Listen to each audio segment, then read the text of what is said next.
MSNBC's Joe Scarborough cringed with embarrassment at President Donald Trump and his aides flubbing basic U.S.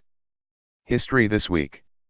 The president asked Canadian Prime Minister Justin Trudeau whether his country burned down the White House. The British did, during the War of 1812, and State Department Press Secretary Heather Nauert suggested the Germans fought alongside Americans at D-Day.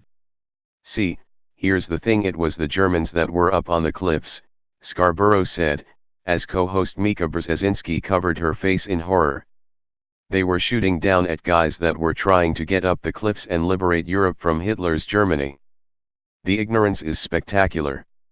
He said the Normandy invasion, which helped turn the tide of World War II to favor the Allies, reshaped the next half-century of history and gave rise to the American century, and co-host Willie Geist agreed the president simply didn't understand basic facts.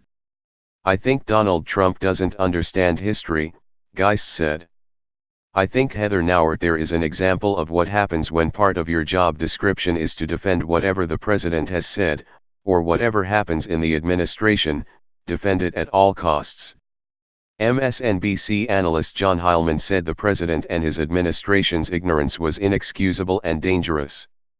There's moments where there are a lot of things about this administration where we hear in the realm of the mind-boggling, but the fact that we are having conversations like this, where we're basically having, like, high school, not even AP high school history lessons, where we have to remind people like Australia is one of our greatest allies, the Canadians are not a national security threat, he said.